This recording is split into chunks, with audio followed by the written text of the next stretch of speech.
Hey, good morning, everybody. One of the things that I just keep talking about with realtors every day is asking them what and why someone is buying into the realtor. Why are they hiring us? What's going on? And it's not to access homes. It's not the market knowledge. It isn't the contracts. I don't think it's any of that. Now, all of that matters. But I think really what it is they're buying into us. They trust us. They know us. They like us. They have all the eyes on us. And why they're hiring us is they trust us to do all of the above. They trust us to help them make the biggest financial decision they will ever make. And that's what leads me into the conversation today is I don't think AI is the biggest risk for real estate because it's going to take our world over. What I worry about is how we're using AI and how it can unintentionally start knocking away at that trust. And I worry about that quite a bit and I talk about it quite a bit. So let me be very clear about this before we get into some examples of what I think people are doing that could erode a little bit of that trust, that relationship, that authenticity that's out there.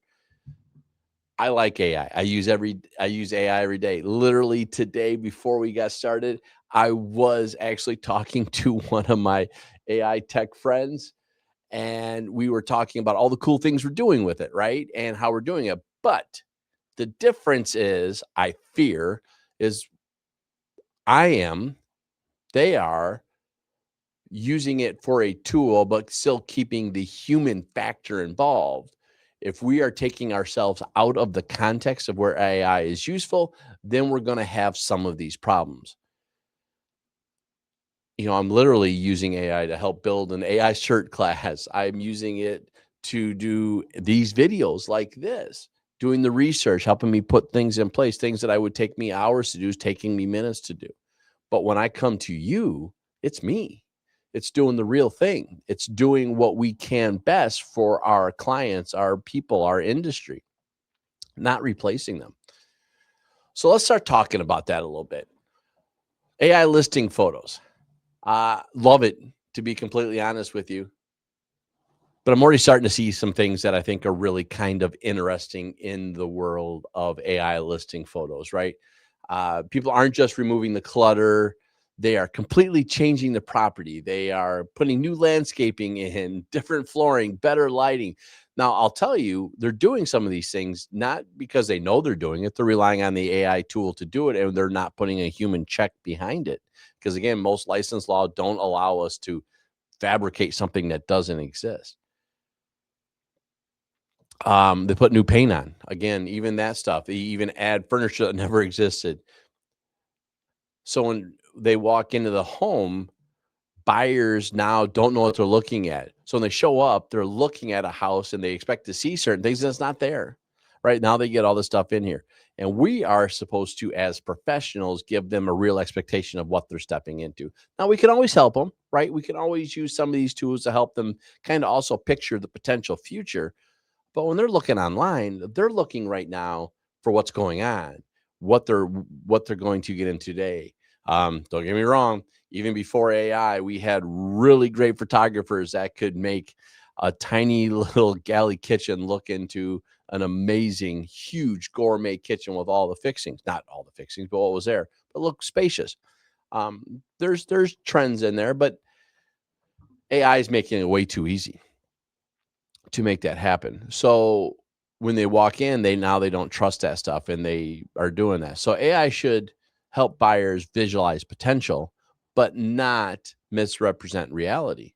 So I want you to ask yourself, if your buyers walked into the house now, would they feel misled? If the answer is no, if the answer is yes, too much AI. If the answer is no, then you probably nailed it. Next, because photo isn't the only place where this is happening. Let's talk about uh, AI rewriting everything, right? We've had people rewriting our disclosure, our remarks, our comments, emails, things like that. And they're starting to not fabricate words, put new words into these descriptors, right? Luxury, stunning, spa-like, breathtaking, because these are great marketing terms. Cozy, move-in ready. But here's the thing, if the house doesn't feel that, isn't doing that, then what did we just do? Again, we misled the conversation. But AI can absolutely help with us. We need to be very careful. We need to make sure what we are doing is setting up the experience, what they're walking into. Again, maybe the potential opportunity that exists out there. But the other trick is like everything else, because AI is pulled from the same tools, we're all starting to sound fairly similar. So that's where we come into play, not ChatGPT, right? We need to go in there and write our own descriptors and then change it so it's readable, or improved on some of the key terms that we're looking for, not right from scratch. That's what I want you to do from here. Don't let AI replace your voice. Let AI make it a more consumable voice. That way, we're not losing the authenticity, because your authenticity is still the competitive advantage that you're going to have in this industry. So the other one that I think that we need to talk about, point 3, is who am I actually talking to, right? So more and more companies are starting to use AI to answer phones, to do chatbots, to do a lot of great things in place here. And the problem is who are we talking to? What's the conversation? What's going on inside of these tools? So when people respond, we're having an AI respond to the text. We're replying to emails.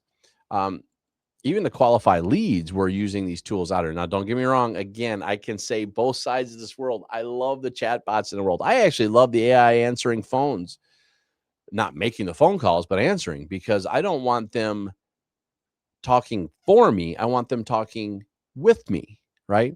Answering a couple of the baseline questions and then setting up an appointment. Same thing with text. I want the same thing. I want them responding with me. That way, I'm efficient for both my client, my customer, my consumer, as well as myself. I'll set the appointment. We'll get that stuff moving forward.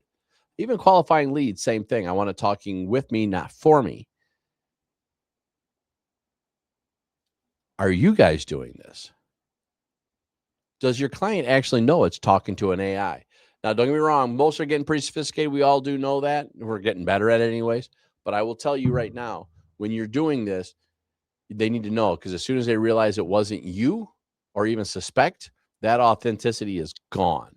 So I always like naming the chat bots. It's Justin's, it's Sarah, Justin's virtual assistant, whatever it may be. Make sure you have that in place, because transparency matters more than anything right now. So if AI is helping you, great. Just don't pretend it's you, because growth comes from trust, not from technology. So when trust grows, when expectations meet reality, is another way of saying that.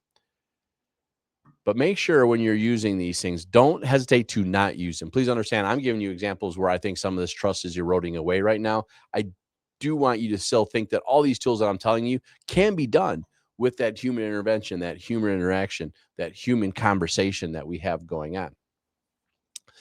One of the big ones right now is deepfakes, point 4. And that even means you. Imagine this. You get a buyer, gets a phone call. It sounds exactly like you. They receive a video. It's you. It's exactly like you. The person says, go ahead, write and wire the earnest money to blah, blah, blah, blah, blah. Well, that's not science fiction anymore. That's not Running Man, or it's not any of the old tech sci-fi movies. That's today, right? It's happening. There are videos. You can talk to title companies where there's deep fake videos going on, trying to pretend they are somebody they are not, trying to verify proof of life. And it's happening today. If it happens today with people, it can happen with you. So how are you doing, and how are you working on those verification processes so they're not mimicking you or doing that stuff? Especially if you're watching me and listening to some of my other friends that do these kind of conversations.